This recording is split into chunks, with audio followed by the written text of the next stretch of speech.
NorCal. 209 King of Comedy. It's Rick without the K. James presents In My Opinion Podcast. Because we got to wrap this up, let's end this on the note that you guys were talking about off camera real quick. And we'll try to end this in the next 5-6 minutes, right? Because Rudy's got shit to do, man. He's important. You got a soccer game to go to. You got a soccer game, bro. I got my goddamn kid. 246 more. No. 243 more days. Every time we bring it up, we take off a day. How did you guys? I kind of overheard because I was setting up the shit. It was the whole comedy scene. So let's tie it in with the medical scene? Shit. The comedy scene, because you guys were talking about how I think you said you've been doing comedy for about a year and a half, right? Yeah. I've been doing a little it since bit less than that. 2009, and you've been doing it since 2000. Fuck, I don't even know. 8, 9. I think when Obama got. So we're like 9, in the same class of comedy, because every comedian puts themselves in like a 3-4 year window of when you started, right? And for us, we hated fucking doing these Zoom fucking things. Fucking terrible. We don't like doing it outside, right? Because that was part of the conversation. It's just an inconvenience, yeah. Where I think because we come from the old school where we like low ceilings, we like everything to be dark, we like one light on the fucking thing. I hate going to do it in a bar where they've got TVs on. You don't like that shit? No, I don't. Like, you're here to watch comedy. If you want to go to a bar, then go to a fucking bar. Like, otherwise, you mean TVs on of other shit? Yeah. Oh yeah, I don't like that either. I thought like, you meant TVs on of you. Like no. That'd be dope. Like Netflix special style. Yeah. Tommy's has that on the weekends, right? So when it's packed in there. Right. Yeah.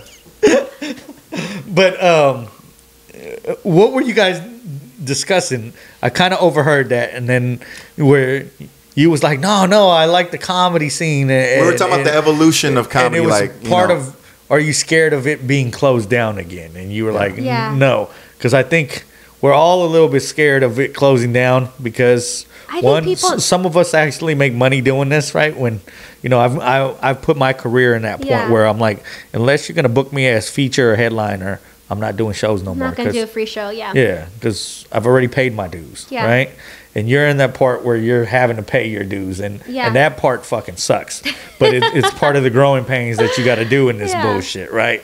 So, I'm sorry. I just want to mention something when it comes to paying dues, because even though we're from the same class, like I have a different opinion on that, because at the end of the day, like what you chose to do, and you're a doctor, so you have a like. I don't want to disregard. I don't want to discredit other comics, but like trying to make me look bad. You chose something that you're passionate about, something that has parameters and a structure, which is medicine, which is very noble, and obviously if it's something you're passionate about, obviously like you hit it right on the target because you're doing it. When you choose to do something like stand-up comedy, though, in my opinion, you're choosing art. Yeah. Art has no parameters. Mm-hmm. There's no HR. It's no stepping case ladder or whatever. So when I hear somebody say pay their dues, that is very subjective. That there is no paying dues. You could be a guy that's been doing comedy for 25 years. Even she disagreed with you, though. That's fine. But that's fine. I mean, again, this is art, so there's no correct answer on this. When you talk about paying dues, you could be a dude who's like Dave Chappelle, for example. He walked away from $50 million. Everybody knows the story. He clearly paid his dues. But at one point, though, after leaving the comedy world, he was doing shows at bars in Ohio, because he loves the art form. Yeah. And there are no parameters in the art form. Yeah. So therefore, there are no dues to be paid. I think what Rick was talking about, though, is in order to be a headliner and be paid all of this money to headline shows, you got to pay your dues. No one's going to book me at, I don't know, like LA Improv or, the Comedy Room or whatever. Yes, they will. No one's going to book me as a headliner and pay me thousands of dollars early on. Yes, they will. That's not how it happens. If you have followers, that's part of our gripe. That's part of our gripe as stand-up comics. This is the reason we're doing this podcast. We're like, no, but it's true. No, I'm just trying to shout out your Instagrams right now. Shout out your Instagrams. No, I know what you're getting at, because it shouldn't be that way, but it is that way. Because the thing is that, like, in 2021, if you have the ability to put. If you have the ability to pack a club through a following that you may have on TikTok or on Instagram or social media, you will get booked as a headliner. No, it does happen. It's rare. It's rare. Now you're right about that. Yeah. But I'm just addressing the point that you made when you said it won't happen. Oh, it will happen. Very rarely. We've seen it happen. You know, so it can happen. And again, the reason that it can happen is because it's art and there are no parameters. There is no proper way of doing it. There is no, you got to take this licensing exam and then you're at the next level. It's not like that. You're right. You're right. But more often than not, you got to go into like the dingy open mics and people need to hear your stuff and like your stuff, and then you make your steps up to like the grimy comedy. Because you got to get good. Yeah. And it takes like some of the dingy stuff in order to get good most of the time. And you're right. You know, it's very rare that it does happen. But I mean, we've seen people get booked at clubs where their Instagram famous, and God bless them for it. They did what they had to do. They adjusted to the current circumstances. But when you go watch them, I think the person that I saw take off the fastest and easiest was Joey Bragg, bro. But you know, Joey Bragg did fucking stand up maybe a year, and then he was on the Disney Channel. It seemed like because he was charismatic. He was charismatic, and you know what I'm saying, he was a fucking kid. Yeah, he was a kid. I tell people that it was funny because when I started, he was like maybe 5 feet tall and shit, and he used to have this joke. Don't diss on the 5 feet tall people. And it was a cool joke. He was like, "Oh, now cuteness has come on," or whatever he would say. And then he was still doing a joke when he was 6 feet tall. I was like, bro, you got to stop with that joke. Like, cuteness is, you look like a grown ass man now, bro. Like, but no shot against him. You know, I love the whole Bragg family and shit. But it was just one of those things where I looked at that. But to go back to the question, right, is the fact that do you feel like comedy is just going to keep going the way? And what are your favorite ways of doing comedy? Because I'm always interested on seeing a newer comic come in and be like, man, I just enjoy just because I miss that part. I don't enjoy it right now sometimes. I don't enjoy the bullshit. It's sad when you don't like your art. I don't enjoy you knowing you're trying to get my talent for free anymore. I don't enjoy that shit. I don't like other comics saying, bro, you're fucking funny, but can you come do my set for free? I'm like, no. Right. Yeah. Like, I'm tired of being a whore. Yeah. Like I've done it. Like, even whores get paid. This is from the perspective of someone who has a day job. It's a shittily paid day job. I will tell you right now, $62,000 a year. We work 80 hours a week. We make less than minimum wage. I could be making more for my time at McDonald's. Right.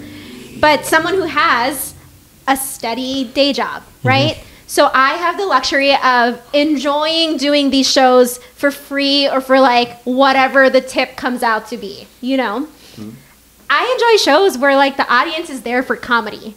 I don't like the bars where they're there watching the Giants game in the background. I don't like the place where they're there to like talk to each other and drink their beer and the comedy's going on in the background. I like the places where they come for comedy and that's all they came for. They came to laugh. And you know the audiences. You know the audiences that come to laugh versus the audiences that are just there because you're there. They're just there per chance. Like they're there because they wanted a beer, not to see you.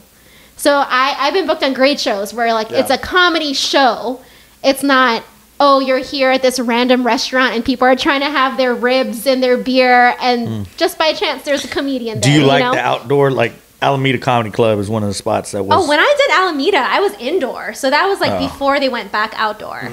I don't know what outdoor is like, but you haven't done outdoor at all? You never done an outdoor show? I haven't done outdoor at Alameda at all. Okay, Alameda Comedy Club. I did outdoor at Retro Junkie, Walnut Creek, recently. I feel like when it comes to outdoor shows, I mean, it's kind of the luck of the draw. Like, for example, Retro Junkie in Walnut Creek, they have a dope-ass setup. It's dope as fuck. I was going to say, it's fun there. But it's not their fault that Bart literally goes over the parking lot. So it's like, you know, a lot of it has to do with the producer and how if they can envision a place where it's conducive for stand-up comedy, then good on them and good for the comics. Yeah. But sometimes you have a producer who they're not going to envision that. They're just thinking of a way like, how can I get a comedy show happening right here, regardless of all the other shit that's going on, a freeway or a BART train going over the parking lot.